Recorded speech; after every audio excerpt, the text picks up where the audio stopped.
अच्छा जी, अब हमने पढ़ना था आज विजुअल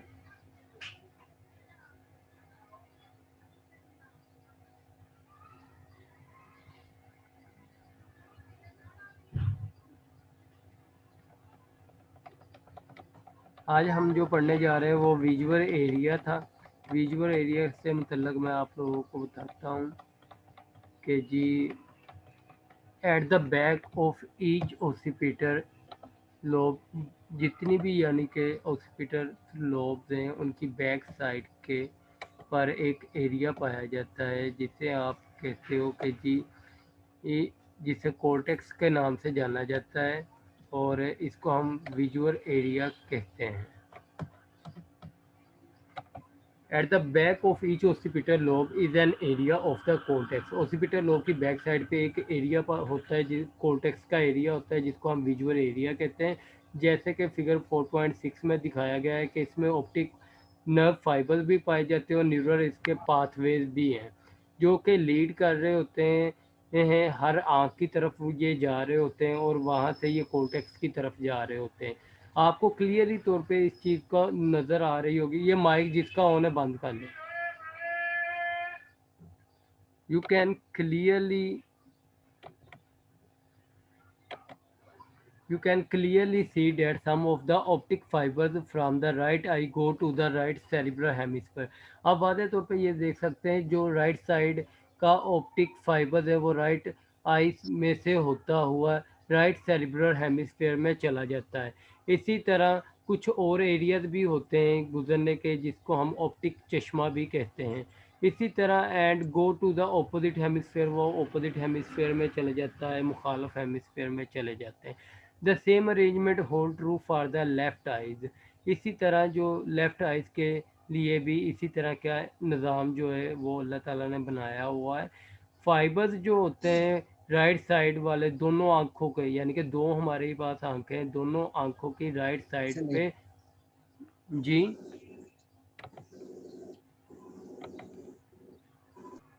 माइक बंद कर लिया करें।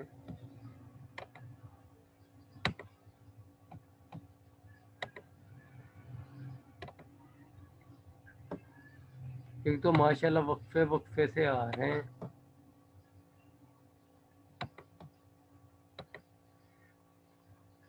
अच्छा जी, सही, इसमें ये टाइम नींद का होता है सर। जी ये टाइम नींद का होता है सर। वो रोजे रख के इस टाइम तो सोते हैं ना। पिछले पहले टाइम तो बंदा काम कर लेता है थोड़ा बहुत। भाई ये अपने डिपार्टमेंट से पूछें, डिपार्टमेंट वालों का ऑर्डर है। Fibers from the right side of both eyes go to the right hemisphere of the brain। अगर फाइबर्स जो है राइट साइड, दोनों आंखों की राइट साइड पे पाए जाने वाले जो फाइबर्स हैं वो राइट हेमिस्फेयर में जाएंगे।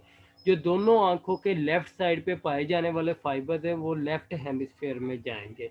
इस तरह नतीजा क्या निकलेगा कि अगर डैमेज हो जाए विजुअल एरिया में किसी भी हेमिस्फेयर के, जैसे कि राइट साइड वाले हेमिस्फेयर में अगर हो गया है, कोई डैमेज आ गया है, तो उसके रिजल्ट में ब्लाइंडनेस जो होगी वो राइट फील्ड से में होगी, राइट फील्ड ऑफ विजन में होगी।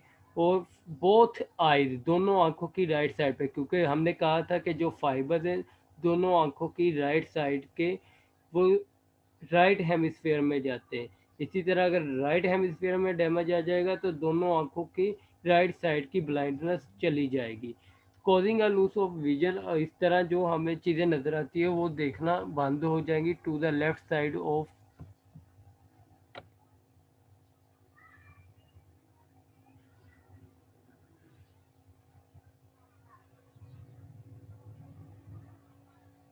To the left side of the environment. हमें जो लेफ्ट साइड की चीज़ें हैं माहौल के अंदर जो मौजूद हैं वो भी नज़र आना बंद हो जाएगी। This fact is sometime helpful. ये जो हकीकत है ये बाद का हमारी मदद करती है इस चीज़ की निशानदेही करने में कि ब्रेन के किस हिस्से में ट्यूमर है, कहाँ वाक़ है, या किस हिस्से में अबनॉर्मेलिटीज़ है। इस तरह ये हमें बाद का हेल्प हेल्प भी प्रोवाइड करती है। उसके बाद आ जाता है auditory area. The auditory area lie on the surface of the temporal lobe. यह टेम्पोरल लॉब की सतह पे पाया जाता है। At the side of each hemisphere, her hemisphere की दोनों साइड पे। The incoming sensory information from the year is processed in the auditory area. जितनी भी कानों से मालूमात आती है वो सारी की सारी ऑडिटरी एरिया में पहुंचा दी जाती है and then sent to the parietal lobe, फिर वहाँ से वो पार्शियल लोब की तरफ चली जाती है where it is combined with visual and other sensory information of the body, जहाँ हम जो हमने सुना होता है उसको कंबाइन करते हैं जिसम के मुख्तलिफ हिस्सों से आने वाली मालूमात के साथ और विजुअल जो हम चीज़ देख रहे हैं उसके साथ कंबाइन करते हैं कि आया जो हमने सुना है क्या ये वही चीज़ है कि नहीं है, क्या आवाज़ इधर से ही आ रही है कि नहीं आ रही, या जो जिधर हम देख रहे हैं उधर से आवाज़ आई है कि नहीं है। Association area, a number of cortical areas not directly concern with specific sensory और मोटर प्रोसेस, बहुत से कोर्टिकल जगह ऐसी हैं जो कि बराह रास्त जिनका किसी भी सेंसरी या मोटर प्रोसेस से कोई ताल्लुक नहीं होता है, इसको हम एसोसिएशन एरियाज कहते हैं। The association areas are thought to involve such mental operation as perception emotion memory. अब जो एसोसिएशन एरिया जो है वो समझे जाते हैं कि ये इसमें हमारी मदद करते हैं या इसमें हेल्पफुल साबित होते हैं परसेप्शन वगैरह में, इमोशन में, मेमोरी में, लैंग्वेज में, थिंकिंग में। Subcortical brain areas lying in the centre of the brain, ये ब्रेन के दरमियान में पाए जाते हैं and surrounded by the cerebral cortex, और इसके इर्द गिर्द जो है वो सेरिब्रल कॉर्टेक्स होती है और subcortical areas subcortical areas पाए जाते हैं which include the corpus callosum, thalamus, hypothalamus and a group of structure collectively known as the limbic system, यानी कि इसमें कोलोसम, थैलमस और हाइपोथैलमस और इसके अलावा एक ग्रुप साख्तों का पाया जाता है जिसे हम लिम्बिक सिस्टम कहते हैं, वो सारी चीज़ें इधर पाई जाती है। द कॉर्पस कोलोसम क्या है, is a thick bundle of about 8,000 axon, जिसके अंदर तकरीबन 8,000 एक्सोन्स पाई जाती हैं। It serves as a connecting bridge between the two cerebral hemisphere, जो हमारे पास राइट और लेफ्ट हेमिस्फेयर है उनके लिए ये ब्रिज का काम देती हैं कॉर्पस कोलोसम जो है, क्योंकि इसके अंदर 800,000 एक्सोन्स पाई जाती हैं। The corpus callosum makes it possible for the hemisphere to communicate with each other. अब ये कॉर्पस कोलोसम क्या करती है, ये आसानी पैदा करती है दोनों हेमिस्फेयर की बातचीत में। That is the message receive in one hemisphere, अगर कोई पैगाम एक हेमिस्फेयर को आता है can be quickly transmitted to the other hemisphere, तो उसको हम जल्दी से दूसरे हेमिस्फेयर को भेज सकते हैं। The location of the corpus callosum, जो भी उसकी लोकेशन होगी वो दिखाई गई है 4.4 में। The corpus callosum can cause a problem in some form of epilepsy, अगर कॉर्पस कोलोसम में किसी किस्म का डैमेज आ जाए या ये वजह बनती है एपिलेप्सी की किसी किस्म का, because a seizure starting in one hemisphere may cross over the connecting bridge and trigger massive discharge of neurons in the other. अब वो कह रहा है मिसाल के तौर पे अगर कोई झटके वगैरह लग रहे हैं तो वो जो पैगाम है एक हेमिस्फेयर को गया है लेकिन हेमिस्फेयर आज दूसरे हेमिस्फेयर के साथ क्योंकि कनेक्शन है कॉर्पस कोलोसम की वजह से, तो वो पैगाम उधर से होता हुआ जल्दी से जाके दूसरे जो हेमिस्फेयर के न्यूरॉन्स हैं उनको उनके अंदर तहरीक पैदा कर देगा पैगाम दूसरे न्यूरॉन, यानी कि discharge of and trigger a massive discharge of neurons, यानी कि न्यूरॉन्स को वो डिस्चार्ज करेगा जो कि दूसरे हेमिस्फेयर में जाएंगे और वहाँ जाके भी ये वाला काम जो है वो होना शुरू हो जाएगा।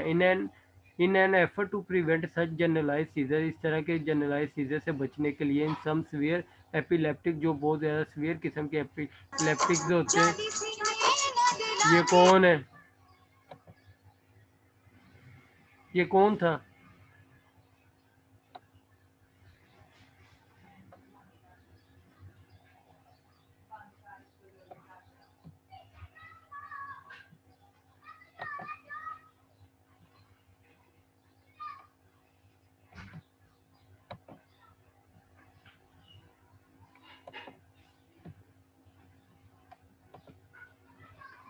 उसके बाद आ जाता है हमारे पास in an effort to prevent such generalize seizure in some severe epileptic neurosurgeons have surgically served the corpus callosum so that the two hemispheres function independently of each other.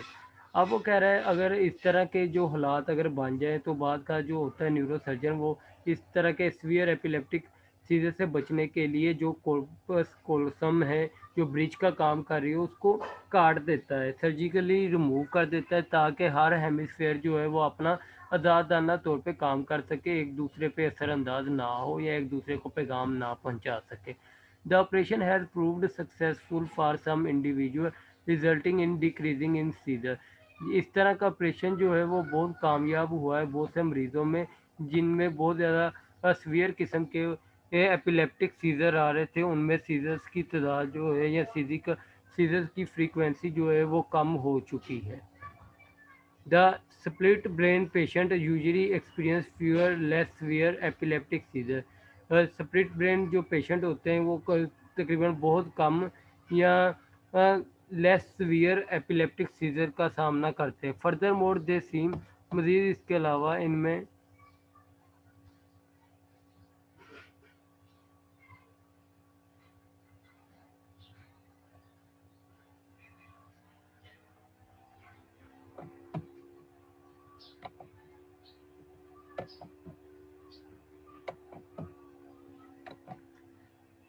Further more the seizure to behave normally in their daily life, और इसके अलावा वो अपनी रोज़मर्रा की ज़िंदगी में आम लोगों की तरह बिहेव करते हो। Ever careful testing of these patient has revealed subtle difference in their functioning as they control transfer information from one half of the brain to the other half।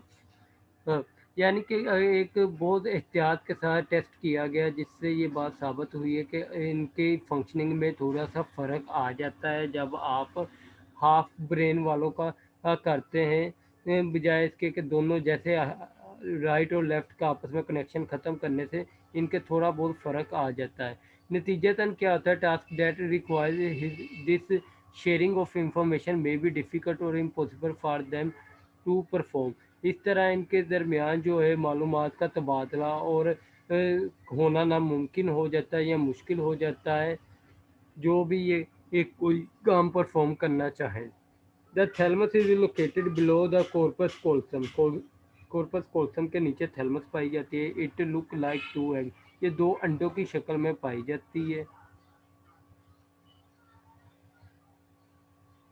Shape area, one of each side of the brain connected by the thinner group of the nerve fiber। अब हर जो इसकी side है ना वो brain के साथ जुड़ी हुई होती है नर्व फाइबर्स के ज़रिए। Serving as the major sensory relay centre for the brain, ये ब्रेन के लिए बहुत ज़्यादा अहम सेंसरी जो सेंटर कहलाता है।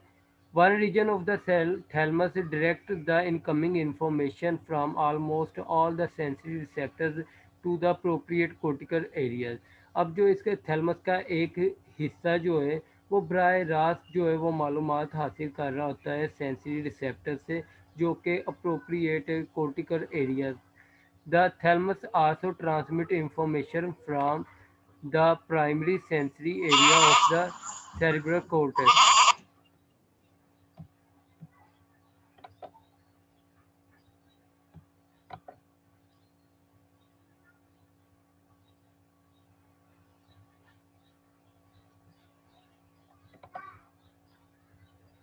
The thalamus also transmits information from the primary sensory areas of the cerebral cortex to the cortical areas।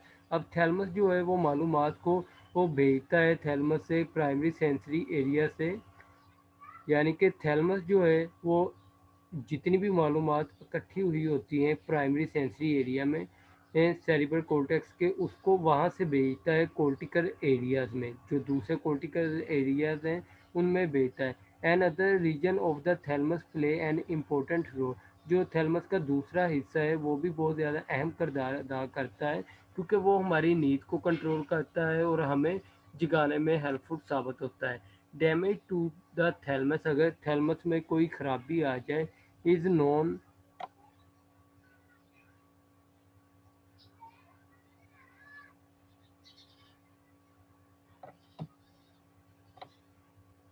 Is known to cause severe problem in learning and memory. अगर thalamus में कोई damage आ जाए तो हमें बहुत ज़्यादा सीवियर किस्म की प्रॉब्लम का सामना करना पड़ सकता है लर्निंग में और मेमोरी में। The hypothalamus is a much smaller structure located just below the thalamus।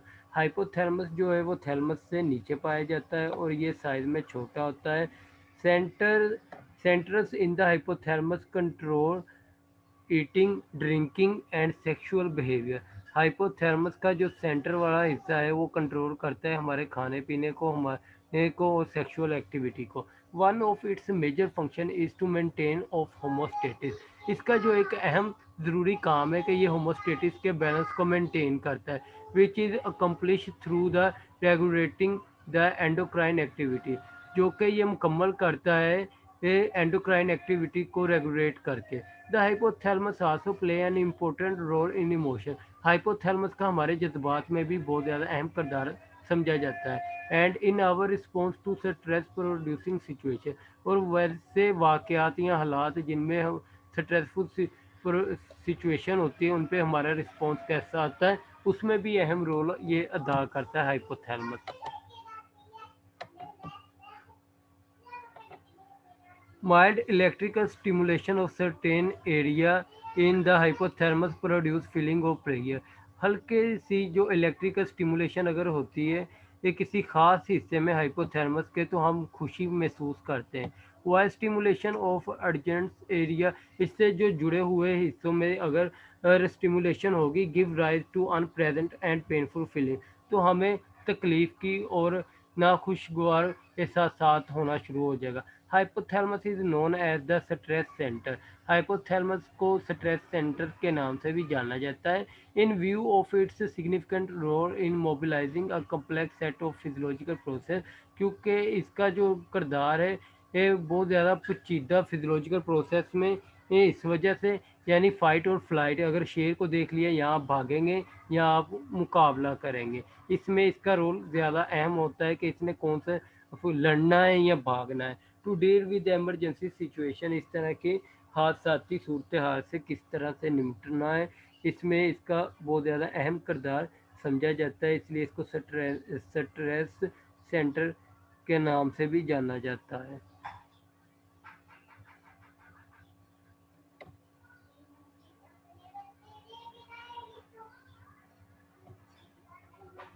उसके बाद आ जाता है limbic system. It consist of interconnected system of structure involved with different types of emotional behaviour.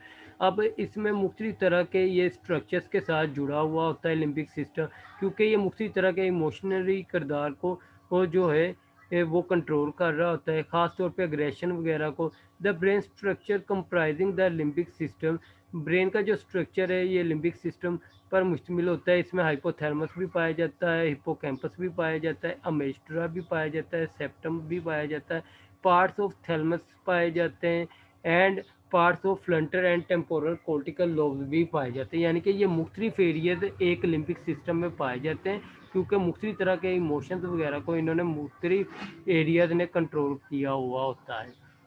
The amygdala is the hippocampus play a special role in memory। अब hippocampus और जो अमेग्डला है वो memory में बहुत ज़्यादा अहम किरदार अदा करता है। Surgical remover of this structure, अगर हम इसको ऑपरेशन के ज़रिए रिमूव कर दें हिप्पोकैम्पस या अमेग्डला वगैरह को, तो हम देख सकेंगे that they are essential for the storage of new event, कि ये नए आने वाले वाक़यात के लिए बहुत ज़्यादा ज़रूरी है। As lasting memory is but not necessary for the retrieval of older memory, लेकिन ये पुरानी मेमोरी को ज़हन में लाने के लिए इतना ज़रूरी नहीं है।